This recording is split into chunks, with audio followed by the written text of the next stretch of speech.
Lineup. Let me get this lineup up on my phone. We've got Keith Hernandez himself, the whitest man I know. Wonderful introduction. Yes, my name is Keith Hernandez, and really happy to be here for Emily's 40th. Use the mic. You can talk into it, put it by your mouth. What are you doing, origami? It's a prop comic. Let's go ahead and meet our panel up here, everybody. As you can see, we have a lot of really good-looking comedians up here. Who do we have? Kat Amato. Why don't you wave to everybody, Kat? Everybody say hi to Kat. See, I've always admired Kat for her hilarious characters and her ability to write on her feet. Kat says that when she goes on dates with men, she likes to Bill Cosby them.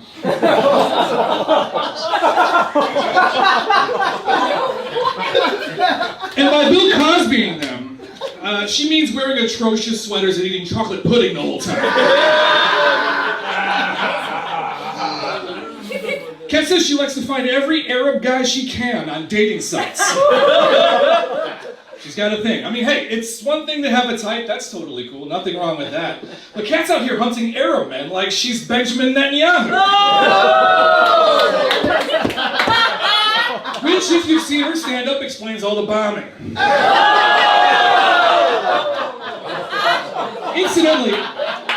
Incidentally, Annette and Yoo-hoo are the only two things that slow Kat down. So.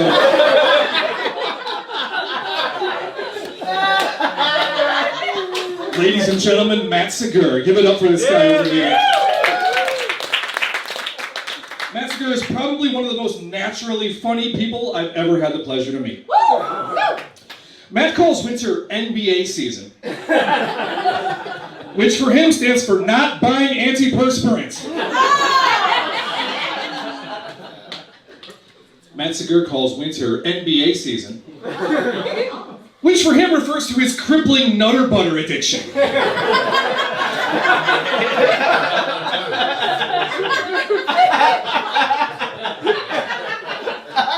Matt calls winter NBA season, which for him stands for neckbeard acceptance. Moving on. Matt Segur calls winter NBA season,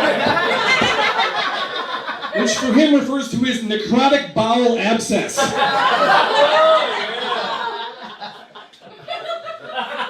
Give it up for Preston O'Phil, everybody. Very funny. Preston's improvised singing is probably the best you will ever see, full stop, from any performer anywhere. He's lovely on stage when he's singing. Preston smokes so much weed. How much weed does he smoke? Doesn't really fit that. Preston smokes so much weed. He was once late to call time because he spilled honey on his necktie. Like he's fucking Winnie the Pooh over here. I got to meet Preston's entire family this year. They're lovely people. Boy, are they extremely proud of Preston's twin brother, William. I mean, William is handsome, he's successful. Geez, Preston, for you, having William must be like having a living mirror image of what life would be like if you'd ever learned math and showered every day. And no, having severe hyperhidrosis does not count as showering every day. Ladies and gentlemen, Kristen Hart, everybody. Give it up. The lovely Kristen Hart. Not only is Kristen hilarious and a full-time mom, but unlike the rest of these fucking morons up here, Kristen actually has a real career. That's right. And I know what you're thinking, and no, her job is not playing center for the San Antonio Spurs. She's very tall, you understand. It's NBA season. Kristen is actually a business manager. That's right. And she's very good at it, in fact. I think the reason that Kristen is so successful as a manager is because her pituitary gland allows her to grow at 4% annually. She's very tall, you understand. I think out of all of us on the stage right now, I think Kristen has probably had the most fans. That's right, she's had the most fans out of all of us. And by that I mean ceiling fans, because she keeps breaking them. She's very tall, you understand.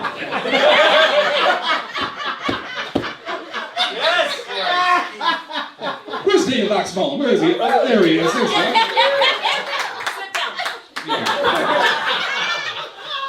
Vox is easily one of my favorite people to riff with, both on and off stage. Vox is known for his great impressions that he leaves on couch cushions. He's a bit of a homebody. Vox says his two great loves are gambling and wrestling. And by that he means gambling with his health and wrestling with his sexuality.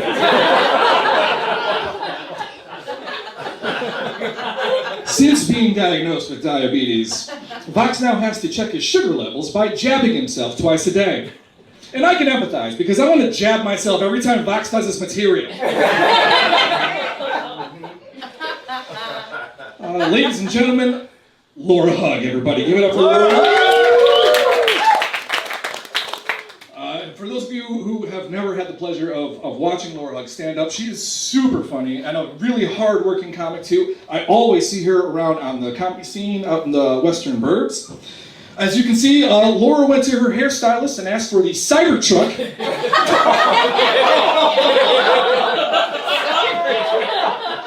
It's really cool. They have a special technique where the stylist cuts your hair with a steak knife from Applebee's. Those rounded ones? Yeah. In fact, at the salon, the source photo for Laura's haircut is actually just a photo of the Hindenburg exploding. So I want that one. I'll take that one there. It's like a Yorkshire Terrier after too long in a hot car.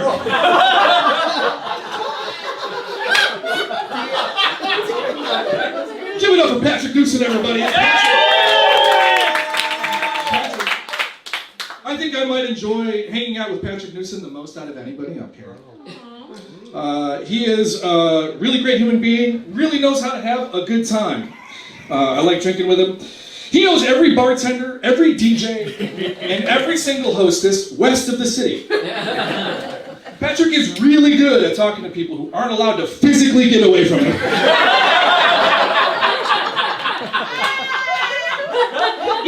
Even Patrick's hairline is like, look at the time, I really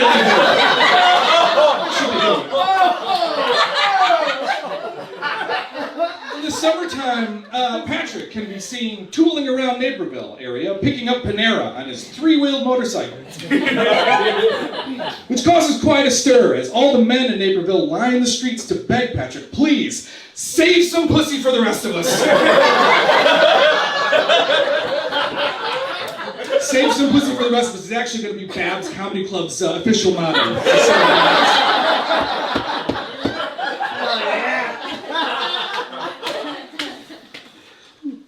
Emily Ramirez, everybody. The last time I saw somebody this short and hairy with a club, I was at the Field Museum.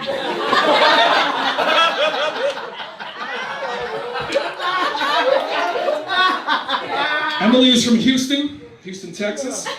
Houston, of course, is famous for its vast oil reserves. Just like Emily's face and scalp. Emily is so old. How old is she? Emily is so old, when she does a high kick, it sounds like somebody opened the front gates of a cemetery.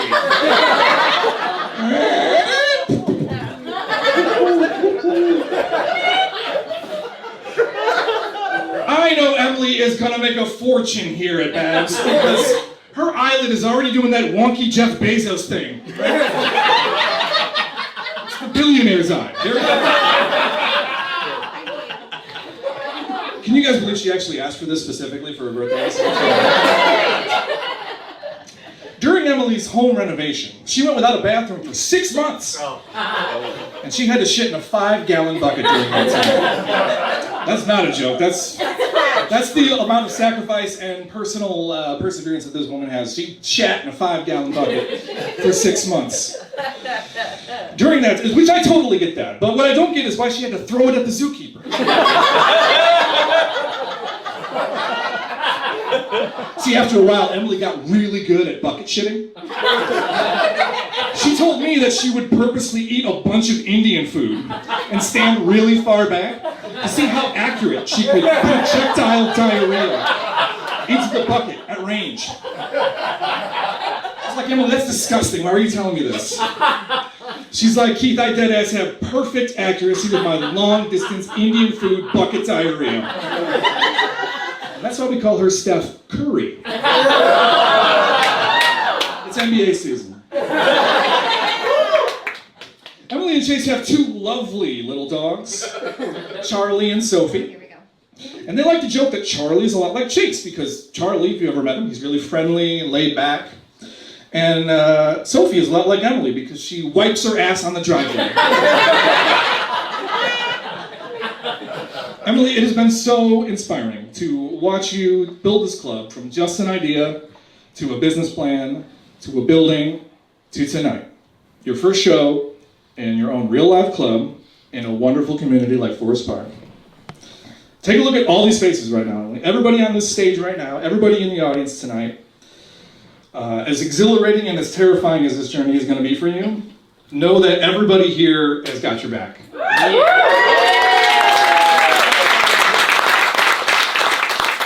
So, Emily, you smell like mothballs. Congratulations. And happy birthday, old friend.